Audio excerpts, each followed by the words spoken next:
All right, so here are the tools for statistics or data science in general. So if you're familiar with GitHub, you can organize repos around organizations. So there is a Julia Stats organization that kind of controls a number of packages. So StatsBase gives you a number of functionality that you would kind of expect to see in R. There's the distributions package, which I talked about. GLM, which gives you linear models, generalized linear models. Nullable arrays. So Julia does not have missing or null values in the core language, unlike R does. And so it's really difficult to work with data where you don't know if it's going to be missing or not, right? So in Julia we have data frames, but it's hard for the compiler to know what to do if you're giving it a value that might be missing, right? So if I might have a column of 64-bit integers, but now the compiler doesn't know I'm giving a 64-bit integer. It knows I'm giving it either that or a missing value, or I'm giving either a float 64 or a missing value. And it's difficult for the compiler to know what to do with that stuff. So nullable arrays is a way to basically create an array, a vector, or a matrix that possibly has missing values, and the compiler kind of still knows what to do with it. But so nullable arrays is the back end for data frames. Essentially. And they work on a number of other stuff. So Doug Bates, again, as I mentioned, works on this mixed models package for linear mixed effects models, which is really cool. Last year at JuliaCon, he gave a talk, and he was saying in his best R code, he ran this model that took the better part of a day, and then he fit it in Julia during his 10-minute talk at JuliaCon. So I thought that was pretty cool. There is a Julia ML organization for machine learning. This is something that I am currently involved in.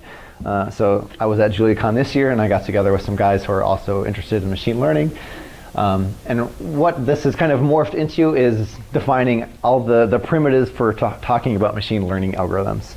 And so the three kind of main packages that we've come up with are transformations. Basically, you're transforming data from one thing to another. That might be PCA or SVD or something like that, or it also just might be a linear transformation like a linear model or something logistic or logit.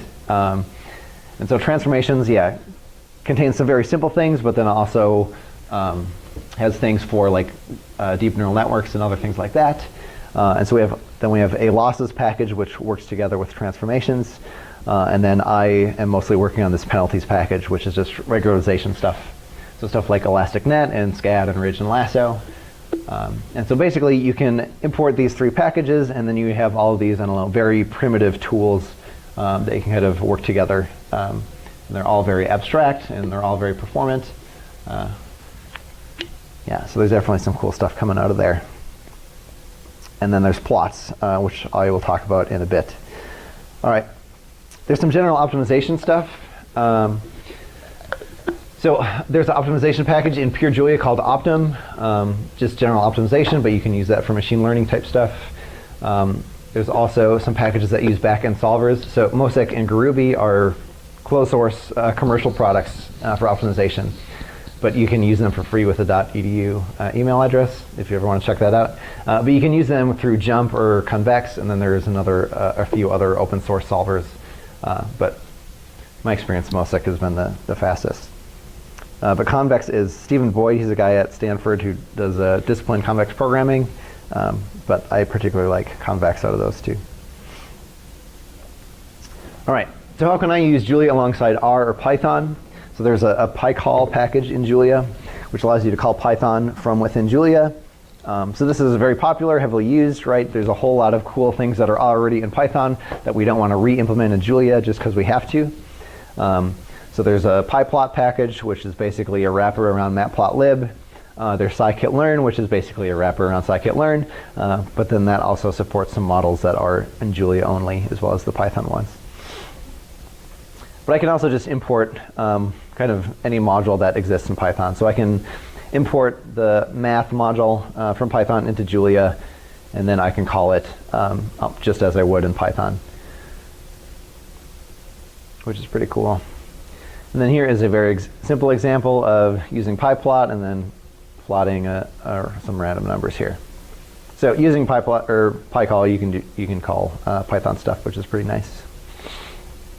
Something that is a little bit more useful for me, since I'm coming from the R world, is rcall, which is the same thing, just calling R from within Julia, and you can use Julia objects also within R.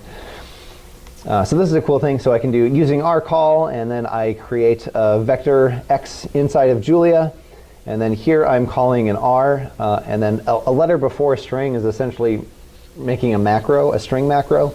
And so this is telling Julia to send the stuff that's inside of the string to R. So I'm interpolating this value x into this thing, and I'm sending this to R. So I have a value in Julia that I'm then sending to R to evaluate the absolute value of, and then it's actually returning back to Julia. So I have a Julia object that I can send to R, and then call a function in R, and then I also get something back into Julia. So that's very simple, but a lot of people are more comfortable with plotting in R. Yeah? Is there a problem about the namespace, about library package? Yes. So the general idea, yeah. So there is conflicting namespaces, and it's kind of the goal is to get together with other people that are working on the same stuff. So in the Julia ML group, we have one package that basically defines all of the function names and the abstract types that we want to use, but it doesn't actually define anything in there. And so then we kind of import this base package, which we've called learn base, and it's just it gives us all the names so that we can all import this package separately, and then we don't have to worry about conflicting namespaces, if that makes sense. There's still a few things out there. And then you can also just write more methods for functions that already exist in base, and that's not an issue. Yeah.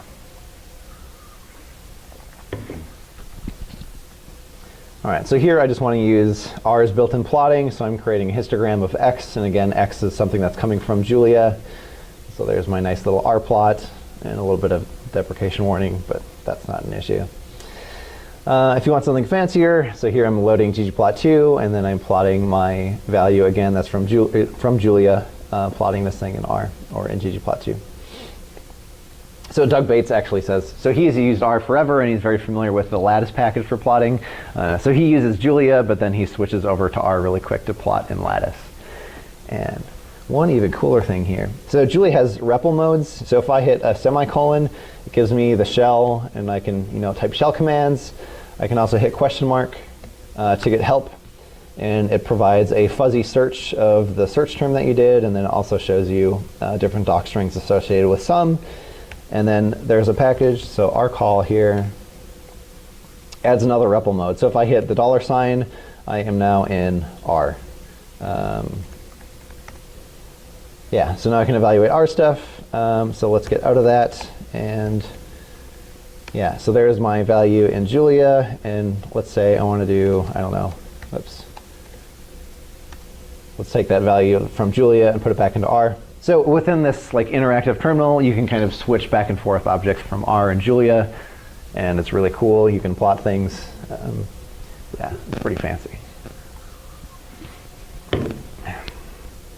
So there's also a CXX package for C++, which also adds a C++ REPL mode. And then there's also a debugger REPL mode that you get with Gallium, which is the debugger for Julia. All right, so now I want to cover what are kind of the unique things coming out of Julia.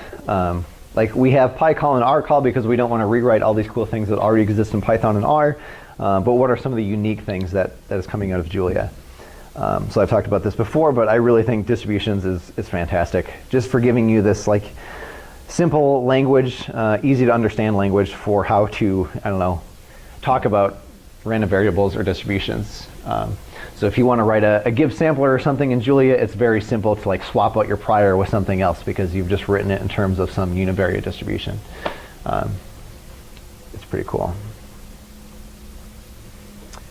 All right, so plots. So Julia does not have a built-in plotting library. And this was a bit, I would say, problematic for a while. So Tom Breloff, he is a guy that's involved in the Julia ML group, but he wrote plots.jl. And this is a very smart unifying syntax for multiple plotting libraries. So rather than learn different syntaxes for different libraries, he's kind of made his own, and you can kind of just swap the backend on the fly, and it sends arguments from plots into whatever backend you want to use. So there's pyplot.gr, plotly.js, which is for interactive JavaScript libraries, Unicode plots, which just plots in the REPL, and then PGF plots, which is plotting for LaTeX stuff. So here is an example of how to use that. So I'm using plots and calculating a cumulative sum of a whole bunch of random normals. So I'm giving it a matrix that's 100 by 2, and so plots knows that I probably just want to plot 2 series of 100 values, and so it gives me that. And so you'll notice how, where's PyCall? Oops. How ugly this is. So matplotlib is, I don't know, I would say a very ugly plotting library. And so this is the default what you get. So one thing I like about plots is that he overrides all the defaults. So look at how nice this is compared to the other thing. So this is just pyplot, but yeah, he's overridden a whole bunch of stuff and added tick marks and whatnot. So the GR library is very similar to pyplot, but I think it's in general it's a little bit faster.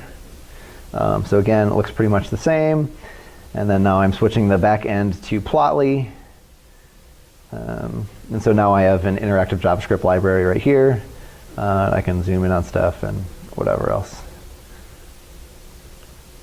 Yeah, and so I can use the same API for generating all these plots, which is pretty cool. So if you want to switch from some interactive exploratory data analysis type stuff and then switch to a publication-ready plot, really all you need to do is switch that back end. Another cool feature that plots provides, I'm going to get a little bit smaller so we can see this. So he provides a GIF macro and just animations in general, which the backend itself may not support. But basically, as long as the backend is able to save a PNG, he is able to wrap that around.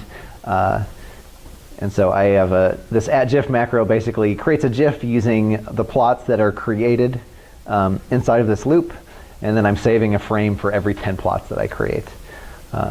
So it's very nice for making animations for presentations because it's just a few lines. All right, now for some shameless self-promotion here. But this is something that doesn't exist elsewhere. So said before, I'm working on this package called OnlineStats, which is streaming data algorithms for statistics. And one of the unique features to it is how you can give it options on how to weight new observations into the model or the statistics that you're trying to do. So there are weight types defined in OnlineStats, and then everything in there is also its own type. And so here I'm creating a mean, and I tell it I want an equal weight, which is basically telling it when I do this online update or streaming update, I want it to be the same as an offline algorithm. And then there's also an exponential weight, which is generally the term used for when you just give it a constant over and over. So I'm updating a mean using a constant weight of 0.01. So pretend I have some data stream coming in and I'm fitting both of these things. So if the data is changing over time, this is essentially why I wanted these weighting types in there. So I have this data changing over time. This red line is equal weighted mean and the blue line is exponentially weighted mean. So clearly this red line, the equal weight, is estimating the wrong thing. And that's because of this idea of parameter drift, right? So we just have this noisy data that's moving over time, but an equally weighted mean is not going to capture that just because the points on the top right are given the same weight as the points on the bottom left. Whereas an exponentially weighted mean, which is kind of just giving a constant weight to every single point, is able to kind of keep up with how the data is changing. So means are very simple, but the same idea of parameter drift can occur in generalized linear models or other more complicated things. So I have an online stats models package which provides the StatLearn type, which is just statistical learning with regularization. So things like ridge, last, elastic net for generalized linear models, quantile regression, SVMs, Huber loss, and absolute loss regression. So here's a very quick example of this. Let's run this one more time. So I'm using online stats models. I'm using the Plotly backend, generating some fake data, just a linear model. Here I'm calculating the true beta hat, and then I'm calculating how my model calculates it. And then I'm plotting the coefficients next to each other. And so if I plot, or if I calculate this, the linear regression coefficients offline, it takes about 1.8 seconds. If I do a stochastic approximation, which my package is doing, it takes about 0.9 seconds. So this is still a small example, but it's easy to see where we can get some big speedups here. And I'm plotting the coefficients of mine next to the truth, and it's essentially the same, but mine is approximated as opposed to being exact. All right, and that's essentially what OnlineStats does. There's some cool stuff going on in a package called data streams, which is just abstractions for transferring tabular data from one source to another. So there's work going on into an abstract tables package, which is basically defining, right? So we want to avoid namespace collisions for multiple packages that want to implement data frames. So if we come up with an abstract API, these separate packages can import that API, and then we can, use both of those things together without worrying about things conflicting. And then structured queries was a Google Summer of Code project, which is essentially dplyr for Julia. And this has been in the works for a very, very long time. And it's basically because abstractions for dealing with data are difficult, especially tabular data. And you have things like missing data. But it's borrowed a lot of ideas from dplyr. And I think this stuff is going to be very cool once it's up and running for good. There's some pure Julia MCMC solvers for Bayesian analysis. So Mamba and Clara are pure Julia stuff. So rather than depending on an external sampler. So even in R, when you have these things, really what you're calling is winbugs or jags or stan. It's cool to see these things in pure Julia. And Mamba in particular is basically just depending on the distributions package to implement all these things. All right. So to run through some quick conclusions. So Julia has a great start. It's only been 4 years since its first public appearance. There's fewer breaking changes with every release. We currently just released 0.5. And then at JuliaCon, one of the developers said that the syntax is now stable, basically. So basically, the syntax in 1.0 is now the syntax that we have, which is fantastic. So we don't have to worry about breaking changes as much. So we're going to see 0.6, and this is partially to remove deprecation warnings. They have a one release delay on giving a deprecation warning before that thing no longer works. And then we're going to get 1.0, which they've said is going to come at the end of next year. So hopefully 0.6 in spring, and then 1.0 at the end of next year. So Julia is very great for implementing your own algorithms and projects with few dependencies.